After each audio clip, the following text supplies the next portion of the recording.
Hello and welcome to ETBFSI.com. My name is Amol Dethe. Finally, the NARCL or a bad bank is here. There are different views. Will it help the banks to recover or will it become the warehouse for banks to dump the bad assets? No matter whether the government has great intentions, what determines the success of every model is its execution. Today, in this episode, I'm going to discuss various aspects of NARCL or bad bank. And I have with me Jayesh Mehta, Managing Director, Country Treasury India, Bank of America. Jayesh, glad to have you. Hi, good to see you. So thanks, Jayesh. And as you understand, this is a very important topic today in the banking world. Everywhere the discussions are about bad bank and NARCL, how the implications will be. So to begin with, I would like to take your view specifically on a bad bank. What is your view specifically on the bad bank or NARCL? And do you think it will help lenders in terms of the recovery, in terms of building their books in far more meaningful manner than they are doing right now? We have been talking about bad bank, just taking a little bit on the background of it, right? So we've been talking about it since years. One of the reasons it was always debated politically whether it's right or wrong, whether to, bail out banks and give it. But then at the end of the day, even if we were not doing the bad bank, we were government was infusing capital into the bank. So to that extent, it was serving the same purpose. And so that morality aspect really went off. I think one also needs to also understand that what we did was a one-time cleanup across all banks. So it was not that like you were doing one bank or two banks or something. It is like one brush cleanup across all the banking system. So if you really look at it, there is no good bank to actually buy it over somebody else's bad assets, right? So from that perspective, every bank was a seller. Mhm. Uh, with that, we also had situations where, IBC, of course, they are trying to reframe that better, make it more tighter, was launched, which was a good thing. But of course, any new thing has a teething trouble, right? And that's where the teething trouble, I think, at least the government is now will to address that. Hopefully, that will get addressed. Along with that, because of that, the delay is there. The bank's management bandwidth was really, really taking a toll, right? Right. On the NPL cleanup, the entire top management was really, really into cleaning up of the bank, and therefore, normal BAU or the growth side was completely missed out, right? With this bad bank, the management bandwidth will get really freed up. So that would be a good part of it. And in reality, let the professional manage it, to how to get the best recovery, because it's recovery is not about just going and pushing with the lenders, which the loan giver can himself do it better, right? It is to take the legal recourse, right? And that, an ARC could do a better job on that. I mean, valid points, Jayesh, and everybody is hoping and very optimistic about ARC will do a better job here. But considering whatever the ARCs that we have, I think we have more than some 10, 15 ARCs working here. They also dealt with a lot of stressed assets, but the results were not really good. I mean, the resolution was not that great. On the other part, the IBC resolution was also not that great. Well, IBC came into picture specifically for the resolution, but it headed to the liquidation. And when I'm talking to a lot of experts, they're also saying that more than these 26 accounts, which actually the will be transferred to bad bank or the NARCL, it doesn't have that great quality. So, what is your view on that? Do you think that it would be a bad game initially to deal with these 26 accounts because it doesn't have that merit according to the experts? No, no, so very valid point. So when we started, if you look at the first ARC came way back in somewhere in 2004, right? And that time even IBC was not in place. So there are two aspects to it, right? One is the ARC as a concept, which was a good concept, but unfortunately at that point of time, it was bank owned ARC, right? And therefore the transfers were more like not really happening at the market level, but it was just happening, moving up from pocket A to pocket B, and cleaning up the balance sheet. So that didn't really go into the forceful act of get recovery. Of course, at that point of time, the other problem was we didn't have the law, right? So even if ARC was wanting to recover, they didn't have a quick code or something like that to figure that out and work that on. So that was the big challenge. Uh, After that, of course, we had a lot of private ARCs which came in, and then the IBC regulation came in, as somewhere in 2017, 16, 17, and then, of course, it actually became implementable only on 17. But till that time, there was no law to really fight with.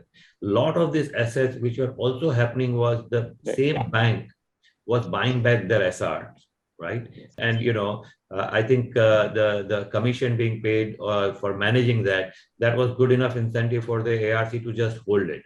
I don't think there was major recovery happening. Some recovery was happening. I'm not saying completely not happening, but some recovery was happening. But majorly, it was more of like of course, then RBI tweaked the regulations from 5% to 15%. The ARC should be holding, and then of course they restricted banks also to not do the entire sale. They have to have not more than 50% of security of the same asset which they sold.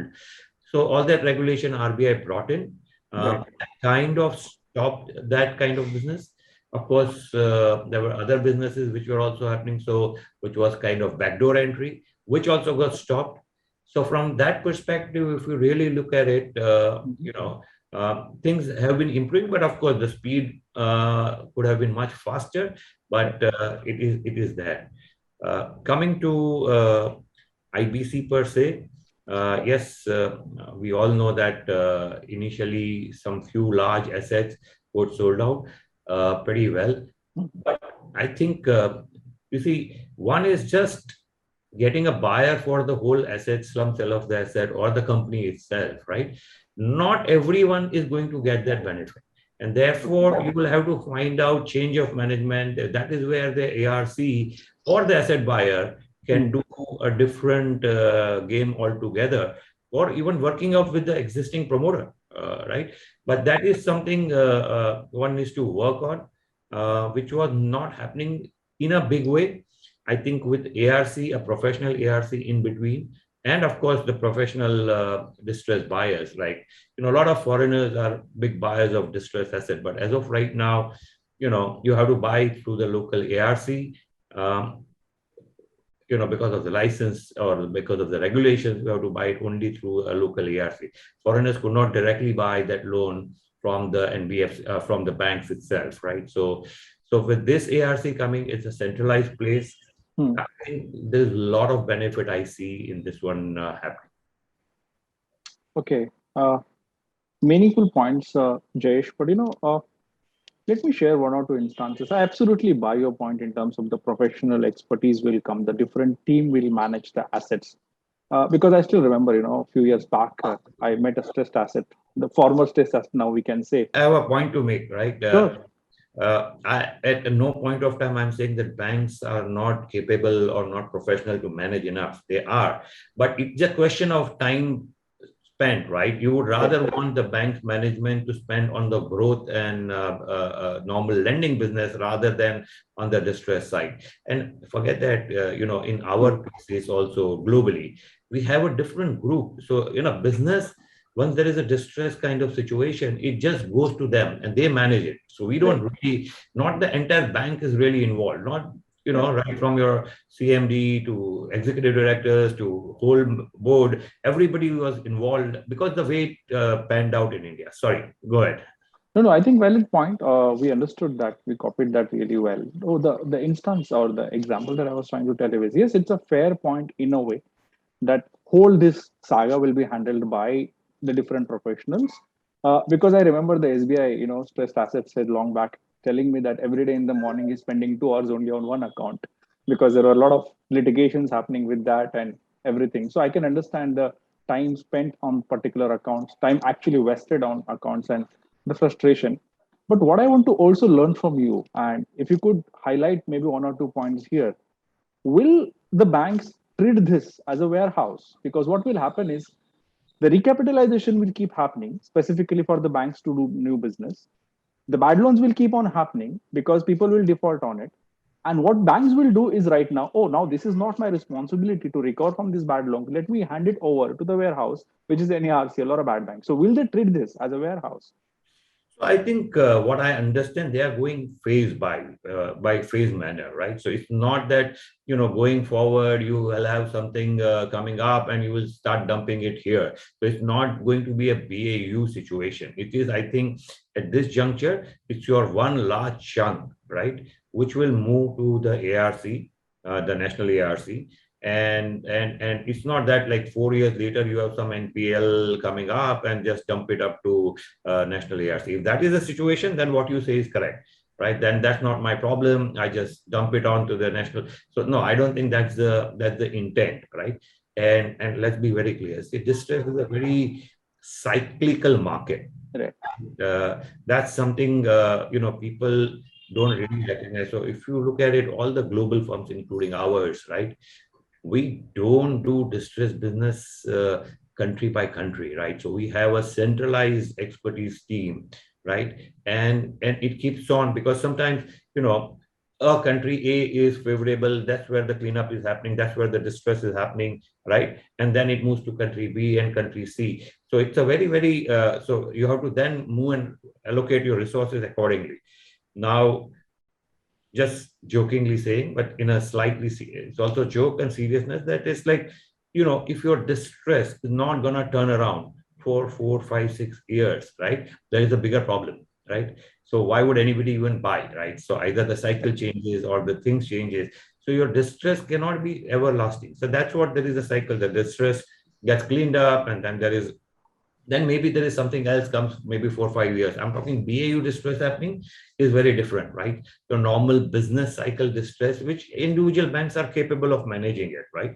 But when you're doing a systematically countrywide cleanup, it cannot be a recurring rolling thing. Once this cleanup is done, right? So yes, when you can argue back saying that, yeah, we have this episode once in every 6 years, 1 year or so. But I think we didn't have regulations also then, right? Now at the initial stage, people can enforce regulation. Okay, noted your points. You're partly telling me that some time back. I would like you to highlight that more specifically the angle of the global banks. How are the global banks, or specifically your bank at a global level in a foreign land, dealing with the distressed assets right now? What are the best practices people are following, to recover in a far more, what you can say, accelerated mode?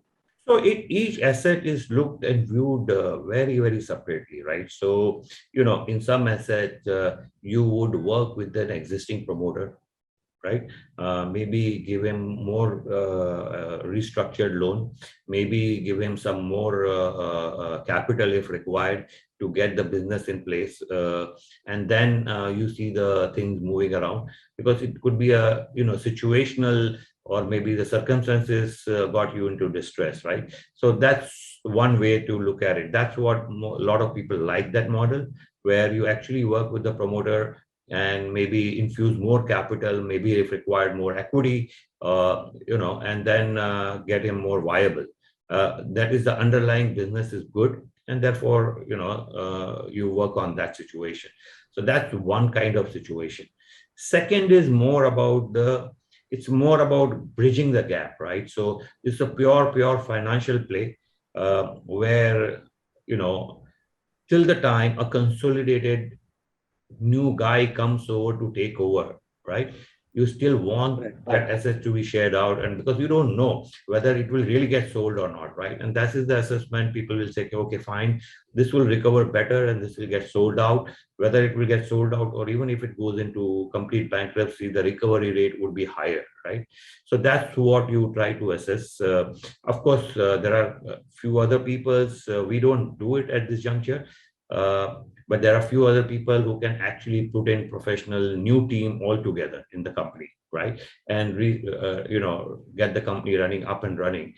I think way old back, Merrill Lynch used to do that. I would say pre-Lemon, but I don't think we do that anymore. Getting up, running up the company, putting up the new management and stuff. But there are other players who does it, right? So there are people and there are professional firms who will get you the whole team, right? So it's like a very standardized thing. But of course, we still haven't seen that kind of situation in India. Will come through, I think, as we get something better on the IBC side. Noted. So, also please explain me, when we say that this bad bank, NARCL, will be managed by the professionals, what exactly they will do? That is part number one. Please explain us. And second is, how big is the distressed asset market in India? I can see a lot of vulture funds actually setting up their rep offices, trying to buy a lot of distressed assets here and trying to invest a lot of money. So, is there any quantum that you want to share? Like how big is this market?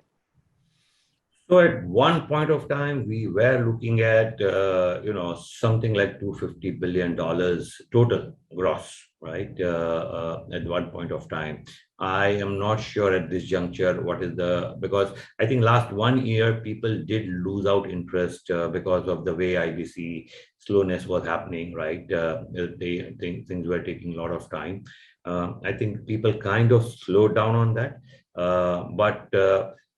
Your point was basically how are they looking at it? So it's the same model. So even when they are looking at it, Okay. there are people who would buy, who will buy small asset, 10 of it, like a private equity kind of thing, right? Or like a venture fund, right? Maybe 2 or 3 out of 10 will do very well, and therefore I will kind of take. So that's one way of looking at it. Second is a similar thing, like you buy the asset, and then work with the promoter, right? Infuse equity if required, right? Third is, of course, that you change the management, get the professional management. A lot of these also have global investments. So I'm just putting a name. If you are in XYZ industry, say, for example, rubber industry or cement industry, right? And I have a global investment in some large global cement or global rubber company, I would kind of take the benefit of their scalability or the knowledge base, some help on that, and to revive this company here. So there are various different models. Of course, at one point of time, when the initially thing came, right, there was somebody who actually came who wanted to aggregate all small power plants and consolidate and make a big power plant and sell it to a large fund, to make it a largest power plant. Of course, it could be different location, but then it becomes a consolidated one single power plant situation. But of course, it didn't work out then. This was much before IBC, right? So it didn't work out then. It was challenged. But yeah, once it comes to single seller, you see what happens is today 10 lenders or 6 lenders, one or two does not agree, you are stuck. Now everything comes to the one guy. You will definitely get clear majority. Your things will get passed out very smoothly. So I think people are quite upbeat about it. But at the same time, we need to see, we have a lot of litigation. See, at the end, while we have IBC, but we still go through the stay orders on lower court, higher court, Supreme Court, the same process, we still follow that, right? That is really, really taking a toll. Okay, I think meaningful one. Jesh, let me take one more question. And again, uh, this is going to be very important, the entry of NARCL at this juncture. That's why I would like you to, share your perspective on what will make NARCL successful in future, or will NARCL become role model according to you? Why I'm asking you this question is, few years back they came with SICA, Sikh Industrial Act, but that again failed miserably. Then they came with SARFACI, that gave some extent to maybe 5 to 10% of recovery. After that, they came with, I think, 6 years back, IBC. IBC was a great boon for initially 2 to 3 years, but then again it disrupted completely, and the resolution became liquidation. But still, IBC also came with 35 to 45% of recovery. Now the question is, will NARCL give the recovery more than that? Is again one question. And your perspective specifically on, what will make NARCL successful or a role model compared to what we have seen in past? There are two, three kind of models, right? So if you really look at it, right, your reason for NPL, right? So if the NPL was purely siphoning and make it a khali company, there is nothing you can recover, right? So that kind of thing, you won't get anything much. right? And there are various loopholes where chasing that cash flows is going to be very, very difficult. If they do it, it's great, but it's going to be very difficult, right? So that's a very difficult part of it.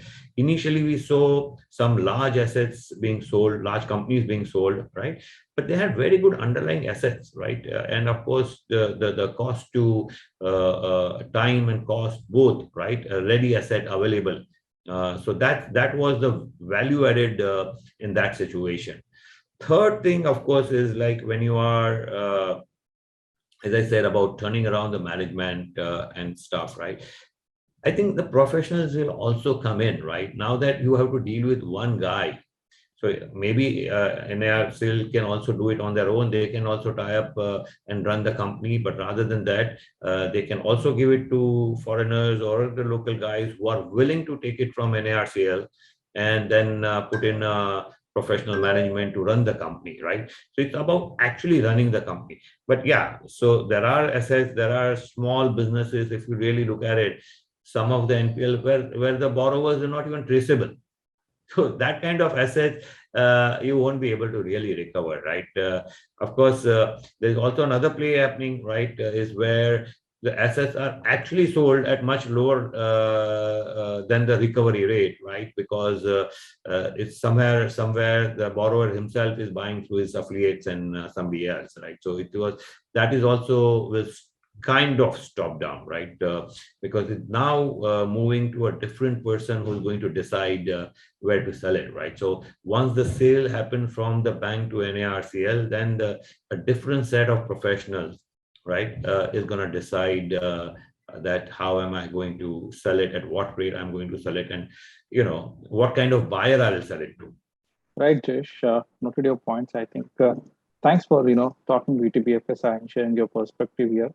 I think it was good learning from you. Thank you so much, Jayesh, Thank and you. keep sharing your views to etbfsi.com. Thank you so much. Thanks a lot. Nice talking to you. Yes, thank you.